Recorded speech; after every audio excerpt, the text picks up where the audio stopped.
clashes styles at welterweight coming up this weekend. Elizeu Zaleski dos Santos looks to turn away another wrestler. That really is the story of this fight, but I know a lot of people are excited about it.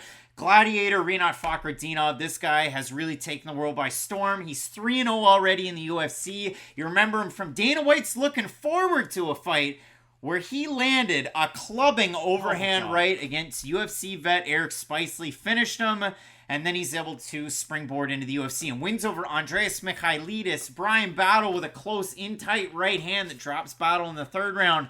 And then his last time out against returning knee braces own Kevin Lee, and he's able to go out there, land that same right hand and drop him. And Matt, Herb Dean gave Kevin Lee a little bit of time. He did. But in for a penny, in for a pound, Kevin Lee was out, and that was a disgusting submission win for Rinat Fakhretdinov. So now he gets a big opportunity to take on another name at 170 in Elizeu Zaleski dos Santos. And Elizeu went on a run like none other years ago, where he was able to punctuate it with some really big Michael wins. Red 2003, 2004 kind of a run. I think of the Curtis Millender win that gets him against Li Jingliang, that gets him finished. Sean Strickland's like, excuse me, I'd like a mention right now. He got knocked out by Elizeu. Why would I say Curtis Millender that then gets him a fight against Li Jingliang? He beats Curtis Millender, and then he fights Li Jingliang. In the overall gravity of things, he goes on a crazy win streak. I buried the lead. The Sean Strickland fights before the Curtis Millender fight. So a giant win over the now middleweight champ down at 170, where Elizeu is able to throw that crazy spinning wheel kick, and he's able to get that win.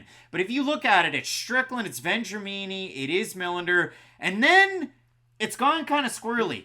Elizeu's had a USADA suspension between his Benoit Saint Denis win, his fight against Abubakar Nurmagomedov, his last time out. It's a split decision win, and he's really kind of just gone off balance with things, so to speak. So for Elizeu, it's defending the takedowns, it's keeping things standing, it's landing really good combinations. But if you look at Elizeu, 2 of his last 3 fights, not including the Benoit Saint Denis fight, it's a loss by split decision of Muslim Salikov, it's a win by split decision against Abubakar Nurmagomedov. His striking percentages and his output have been all over the place in those 2 fights, and now coming up against a premier wrestler, a guy who specialized in freestyle wrestling as a young man in Rinat Fakhretdinov, it could get difficult for another one of those marquee Brazilian fighters in this one. This is a really difficult fight for Zaleski dos Santos because he always needs distance to land the most devastating strikes that we've ever seen him land. He's someone who does like to load up on those shots. He does do a really good job of feinting from the outside, especially with his kicks to start landing his punches, because he is at his most effective when he's able to throw both. I wouldn't say he's a phenomenal boxer like a 10 out of 10, and I wouldn't say he's the best just pure kicker of all time. He's got great kicks, don't get me wrong, but he is at his best when he's able to mix the 2 in combination, and that's where I think he's going to have a really hard time with this fight, because unless he starts throwing a ton of leg kicks, and leg kicks are a part of his game, don't get me wrong, but he's going to go to the body and go to the head a lot. He's not a fighter who just goes out there and spams at the calf. I think those leg kicks would help slow down some of that forward movement of a guy like Fakhretdinov, and they're harder to catch too, because that's another thing I keep on going back to. Zaleski loves that switch kick to the body. It's very similar to Edson Barbosa. It's a very fast strike for him, and it's great that it's fast.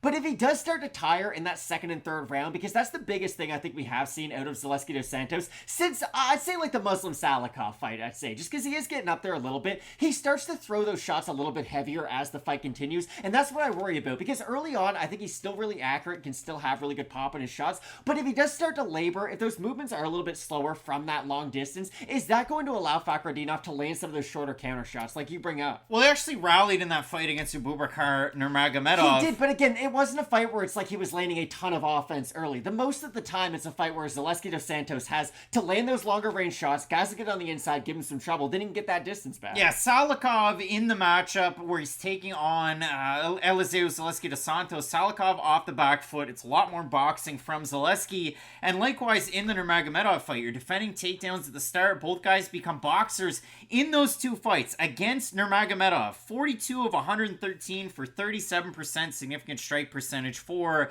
Zaleski, and then again against Salikov, 46 of 138. That's good for 33%. It might surprise people that Zaleski, in his 10-3 UFC run, a lot of bonuses years ago, 41% is his just resting significant strike percentage rate. So a lot of hit, but a lot of miss as well. And when you're taking on a guy like Fakhretdinov, you got to have that takedown defense. It's 65% takedown defense for Zaleski over a large sample size. So again, for a guy like Fakhretdinov, you know him as the GFC middleweight champ. He got that win over Alberto Uda that was in the UFC. He beat a decent level of competition coming up. It was always going to be a question mark of what does his gas tank look like down at welterweight, because that was a big jump from 185 to 174. Fakhretdinov, but it hasn't looked that bad. And he's training out of a really big gym, an American Top Team now. Rodrigo Nascimento, who's on this card, is at that gym, as well as Dennis Talulin. So a little bit of mixing it up with those two guys for Zaleski at a CM system with Vitor Petrino was on the fight before this. So when we do have a look at the fight, Matt, again, it is a clash of styles. A guy kind of up there in the twilight of his career. He's not favored to win this fight. The favorite is Rinat Fakhretdinov. We have a look at Topology. I'm going to say over under 90% Fakhretdinov here. Probably over. And it is slightly over. That breaks my heart. 1,334 total votes, 92% Fakhretdinov, 47% by decision, 29% by knockout. For the 8% that have Zaleski, so you're saying there's a chance, 70% have him to win by decision. Matt, we haven't seen Fakhretdinov lose since, 2014. He's won 17 fights in a row. Pretty impressive, I'd say. Does he make it 18 fights in a row?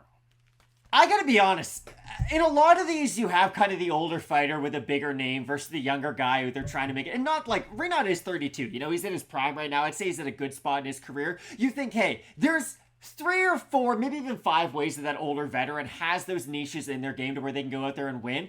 I have a hard time with that, thinking about how Zaleski wins this fight, because he does have good up-the-middle attacks, I'd say, but he's not somebody who's all that known for throwing a heavy uppercut. He'll throw knees to the body every now and then, but I do worry that those are just going to kind of help Fakhretdinov take him down, if anything, and eliminate half his base. I've got Fakhretdinov in the matchup, and I do just think stylistically this is a tough one for Zaleski. Fakhretdinov leads with his head, and he holds his head and everything ahead. So yeah, if you had the knees up the middle like your Derek Lewis against DeLima, ATT zone, you could do it. If you throw a lot of the uppercuts, Fakhretdinov throws a lot of kicks of his own. True. But he leaves them really naked, and as soon as he goes to throw leg kicks, he drops his hands, and he'll go to throw punches when he's off balance and planted off a kick. So it really will look like a guy that's completely unwound, and Zaleski could capitalize on that. I do think that Fakhretdinov will be able to go out there, utilize those takedowns, and really force himself upon Zaleski to make it a boring, grimy type of fight where he's able to wear out his opponent. So in this one, Matt, both of us going with the Gladiator, Rinat Fakhretdinov, to get the win. Again, some big time fights on this card. The Bonfim brothers, they're fighting, and you got Gabriel Bonfim taking on Nicholas Dalby in that co-main event.